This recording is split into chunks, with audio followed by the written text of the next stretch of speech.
Advanced Studio Classroom is on the air.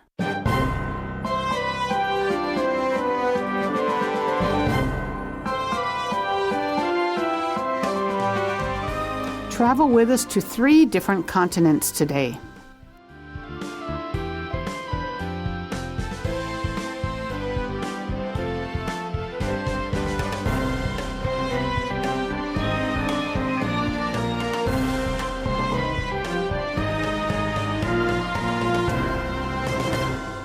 Hi, everyone. We're so happy you could join us today for our second day of our travel article on Advanced Studio Classroom.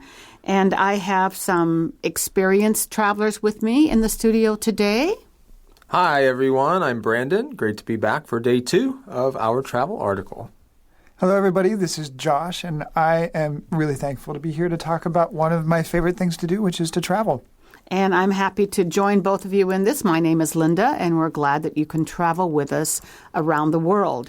So yesterday, we talked about 3 different cities in Europe.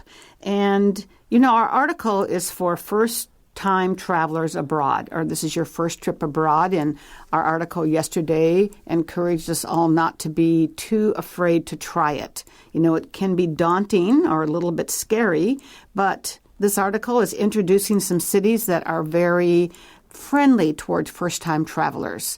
So the first city that we went to was what, Brandon? Barcelona, Spain. And I would like to go there, Linda, to visit some of the ancient neighborhoods. I like to go back in time and see the architecture and so forth. So you can do that there. You can enjoy some food there, some tapas. I would like to eat that style of food as well. I've never done that. So lots of new experiences there. And you want to go to where, Josh? Well, I've been fortunate enough to have visited, so either close by or the actual towns that we're talking about here. But while I was in Portugal, I never had a chance to go to Lisbon, and I should have taken that opportunity while I was there, but everything was so laid back that I didn't feel like I really had the necessity to go. But I would absolutely love to go back, see Portugal again, and to go to the capital city and see all the things that the article talks about.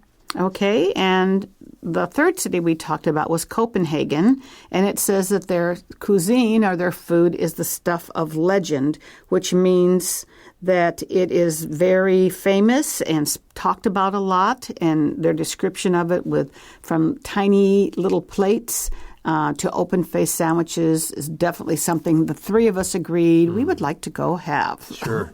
As we sit along this canal and have coffee, and they're going to have 2 danishes or 2 rolls. Right, 2 pastries. Probably yes, I'll just have 1 at least. And why be in a hurry? Right.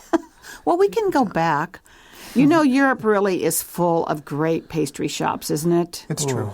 I remember visiting one of my friends in Europe, actually in Holland, and we were standing in the middle of one of these little streets, and she was like, on your left side, this is a coffee shop that has some of the best coffee I've ever had, but on the right, they have much better pastries than the coffee shop on the left. So you choose. You're just like, really?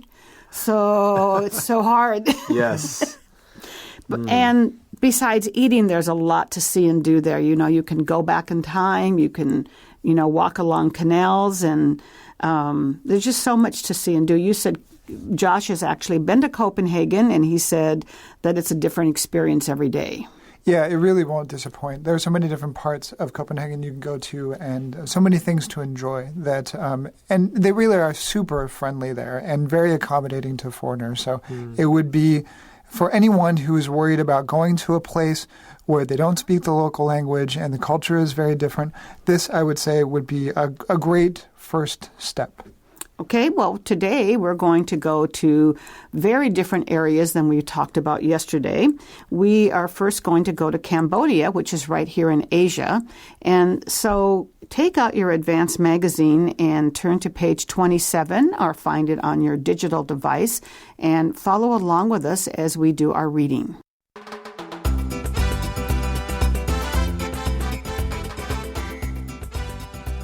Siem Reap and Phnom Penh, Cambodia. Siem Reap is Cambodia's tourist capital. It's the closest civilization to the jaw-dropping temples of Angkor. some of which date back to the 9th century and include Angkor Wat. The town itself caters to international travelers in a big way. There's delicious street food for $1 or less, quaint restaurants selling international fare, German bakeries, trendy boutiques, and bustling markets selling bargain souvenirs. Phnom Penh is home to a diverse array of international cultures, but is flush with authentic Khmer culture too. Bespoke Western-style cafes, hipster boutiques, and swish fine dining sit side by side with pagodas, endless street food stalls, and buzzing markets.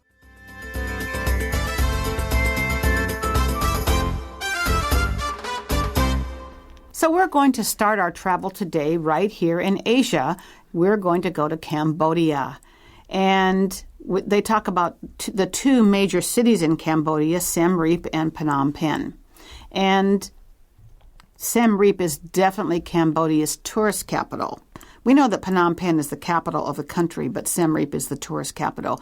And if you say something like that, what does that mean? That's where most tourists go. So Right. That's why they call it the tourist capital. And the reason is because it says it's the closest civilization to the jaw-dropping temples of Angkor.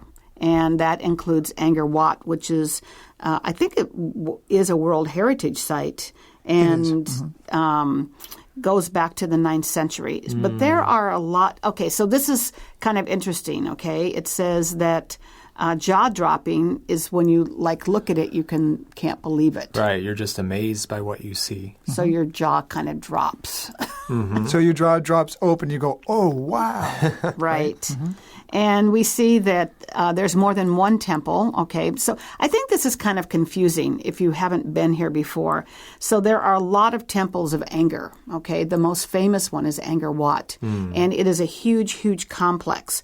But I know that this style of temple is throughout the area. So you can go into the country, way out into the countryside, even further than this, and see other kinds of temples in this style. And there was even a movie that was filmed there, in the style of these temples. We see that they go back to the 9th century, and they include the very, very famous Angkor Wat. And actually, I went there the year before last. Okay. So almost 2 years ago. And the town of Siem Reap, it says, caters to international travelers in a big way. All right, so if they're catering to these travelers, that means that they're making it easier for them to be in the city and to tour around and see things? Right, and there are, transportation. There are put-puts everywhere. And they're not pushy, but they're very friendly and offer you cheap transportation wherever you want to go. And there are a lot of cultural activities, not just Angkor Wat. But you can go on tours of Angkor Wat 1 day, 2 day, 3 day. And I would highly recommend, you have to go in with a tour group. And your tour guide usually speaks English and there's a lot of inscription and, different carvings and panelings, different areas of in this whole complex because it's so large, and they'll tell you the history of it and what it all means. I have a question for you, Linda. Mm-hmm.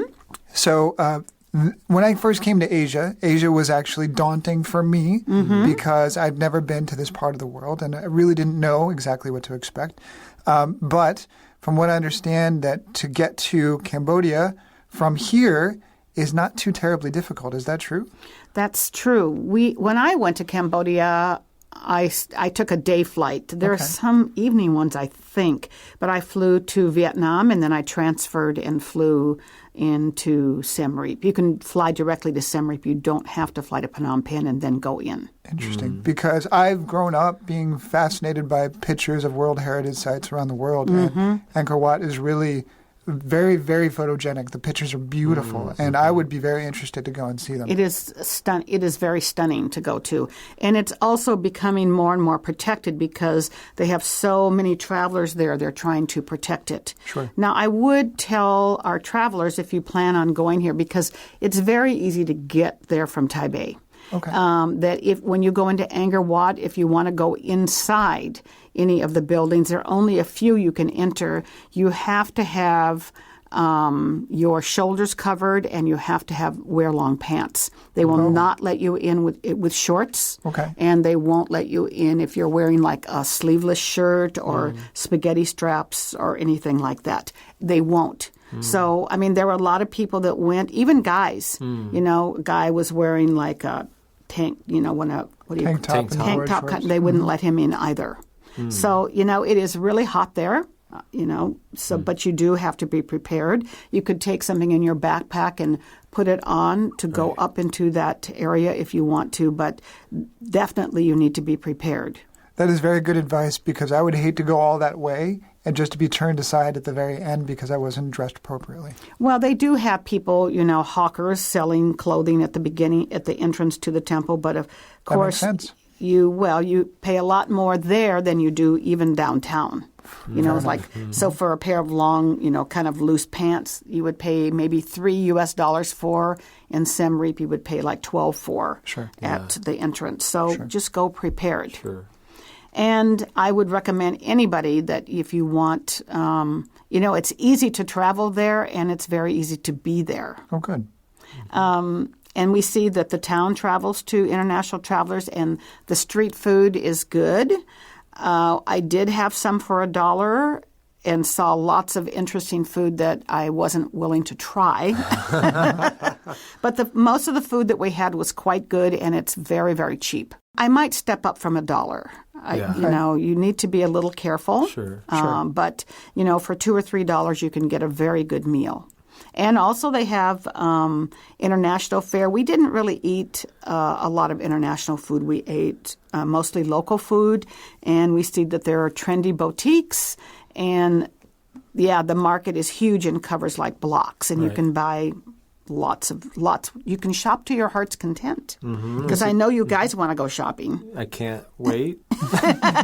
Yeah. But they're bustling, so lots of people around. It's very busy. Very busy. And then we go to Phnom Penh. I haven't been here. I don't think any of us have been to Phnom Penh. No. But what does it say here about this city, Brandon? Well, it's home to a diverse array of international cultures, and so it's there's lots of diversity there. There's an array of something. Again, that's a way of saying there's a lot of variety. And it's flush with this authentic Khmer culture. And so flush with something is just talking about there's an abundant supply, or it's plentiful. Right. And then we also see that there are bespoke Western-style cafes.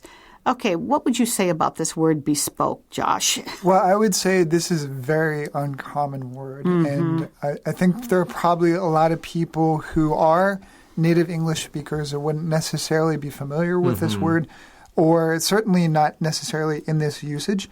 So bespoke means like custom-made or made specifically to a person, or tailored. So sometimes when we talk about tailored clothes or bespoke tailors, those are people who will make clothing specifically for you. So the sense that they're talking about here is that they have made Western-style cafes for Westerners. Right. And I think you would see this word in writing more so than in speaking, which is true for a lot of travel articles. They use very colorful words that we don't always necessarily use when we're speaking. Right. It's like the Swiss fine dining sit side by side with pagodas.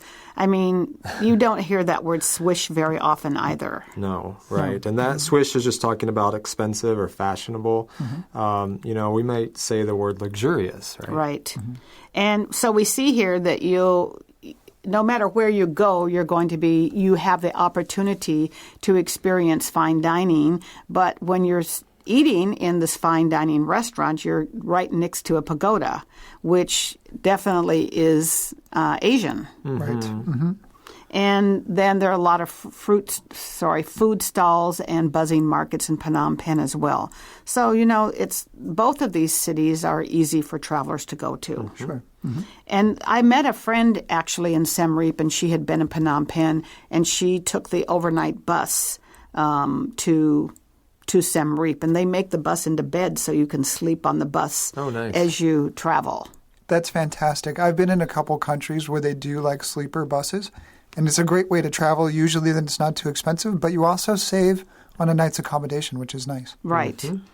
Well, we're going to leave Asia now, and we're going to go back to Europe, and we're going to be visiting France. So let's turn to page 28, and let's do our reading on Paris.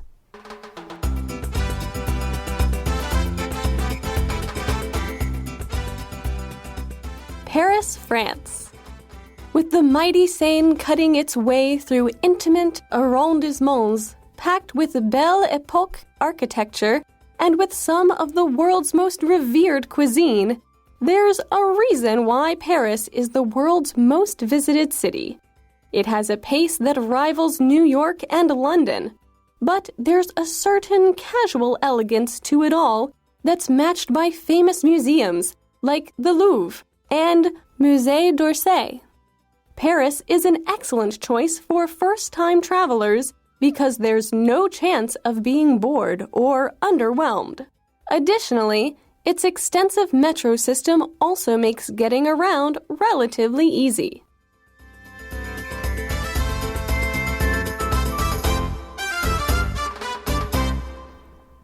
So today we are back in Europe and we are visiting Paris.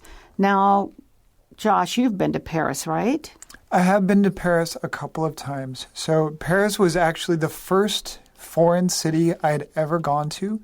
I was a student in high school. I was 15 years old, and our French class arranged for a class trip where they took students and parents to France for 2 weeks. And we first went to Paris, France. We stayed there for a few days, and then we toured around in the countryside. And Did you just walk around with your mouth hanging open?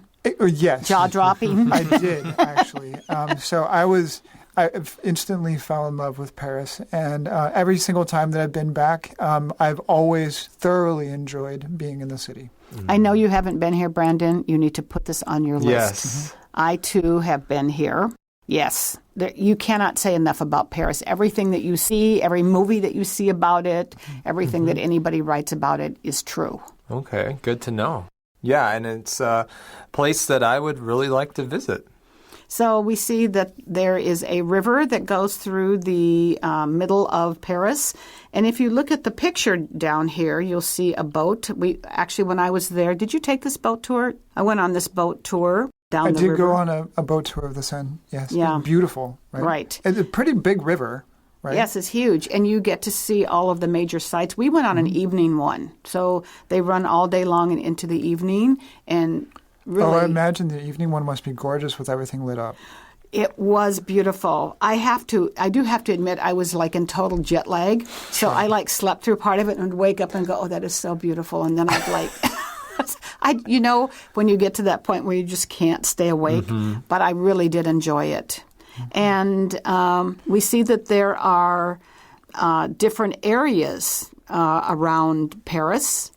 Yeah, this first area they talk about is the intimate arrondissement. Now, you have to forgive my French pronunciation. So this is a French word. And basically what it means is a small area of the city, similar to a suburb.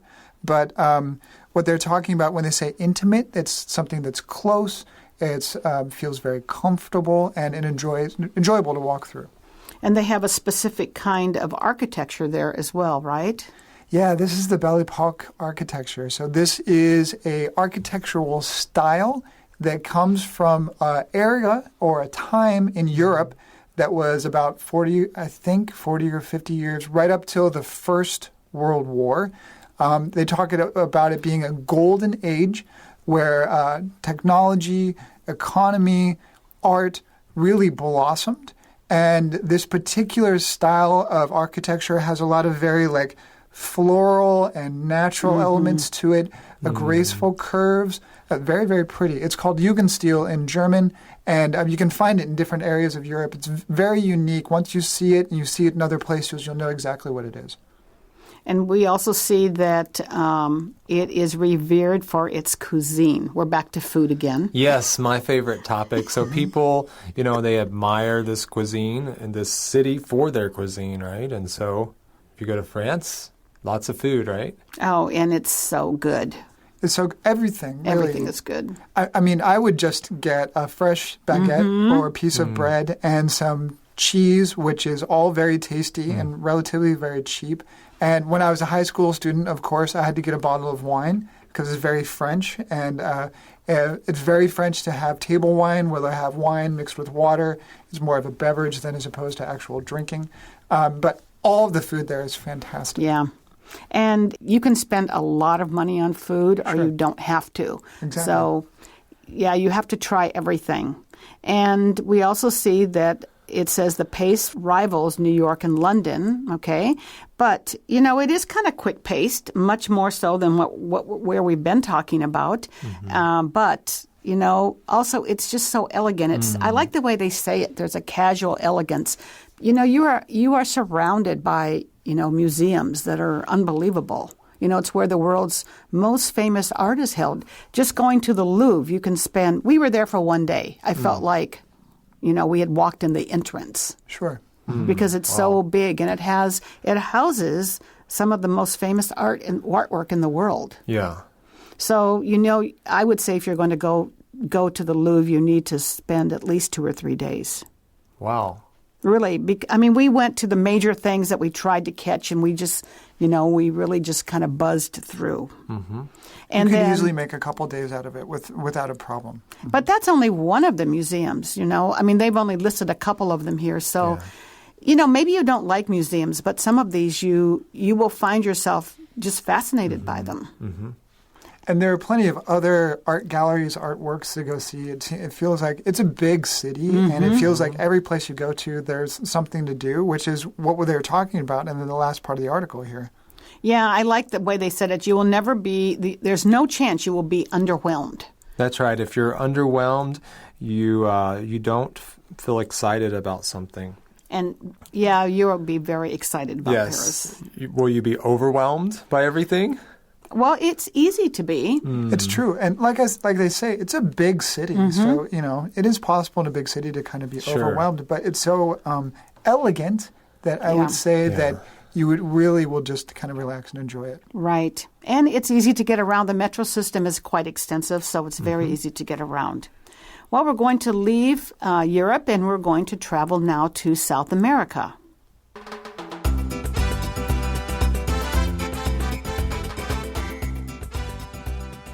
Cusco, Peru. Latin America can be a tricky destination for those who are going abroad for the first time. Its cities aren't exactly pedestrian-friendly, and violent and petty crime aren't unheard of. However, Cusco is the most tourist-friendly of Peru's cities. The city itself is worth exploring for a few days. Its history can be traced back to the 10th century, and it was the seat of the Inca Empire from the 13th to the 16th centuries. After that, the Spanish erected colonial buildings left and right, and the city is now a wild fusion of architectural styles and ethnic influences. You'll find all types of artisans in town, as well as a wide array of cuisines, plus hotels that range from quaint and humble to jaw-dropping luxury.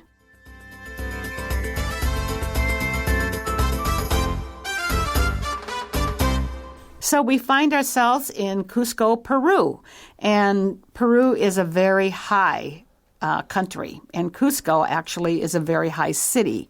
And Josh, I think you've been here before, right?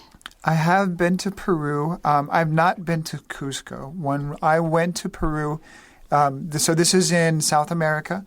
It's not quite all the way south, but it's pretty far down there, and especially in Cusco. But at that time, so the area around Cusco is very mountainous, and they had landslides. So they had a lot of rain, which caused a lot of mud in order to cover up a lot of the areas, which made it very difficult to get to Cusco and also to get to Machu Picchu, which is the famous archaeological site down there. So we instead decided to go to other parts of Peru, and we ended up on the coast, which is beautiful, but very, very different area of the country.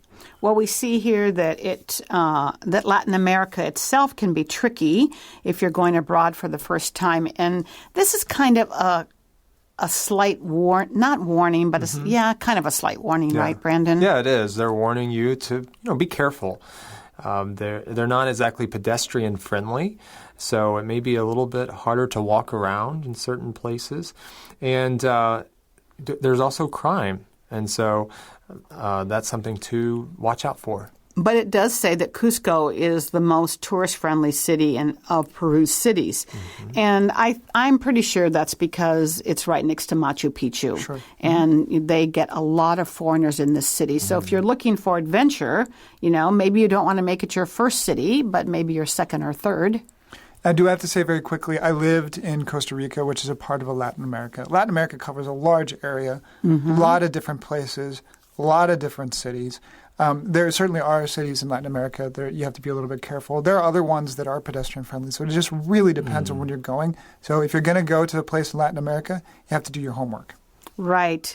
And if you go to Cusco, you can see that this is a historical city that goes back to the 10th century because it was the seat of the Inca Empire, and that is one of the people groups of Peru, and they ruled this area from the 13th to the 16th century before the Spanish came, and then the Spanish took over. And so you can see a lot of colonial buildings and that kind of architecture here as well. And also it says you'll find all types of artisans in town. That's right. An artisan is just a person who does skilled work with their hands. And so if you're looking for something unique to buy, to take back home, that's the place to do it. I usually think of silver work, That, I think, is a very common artisanal work would be silver work, right? Right. But it could be anything. It could be wood. It could be pottery. It could be woven crafts. It's a lot of different things. And we also see here that you can rent a hotel that is quaint and just very simple to, it says, jaw-dropping luxury. So they can accommodate any kind of budget that you may have. And I have to say, as far as wow goes, when it comes to jaw-dropping luxury, they do that very well in Latin America. It is very impressive. Well, you have a lot to choose from, so we hope that you'll take that first step if you haven't been traveling abroad, and pick a city that you find interesting and go. And you can write to us all about it on our Facebook page or send us a note to Advanced Classroom. But we need to say goodbye for now. We hope you'll join us again. Goodbye. Goodbye. Bye.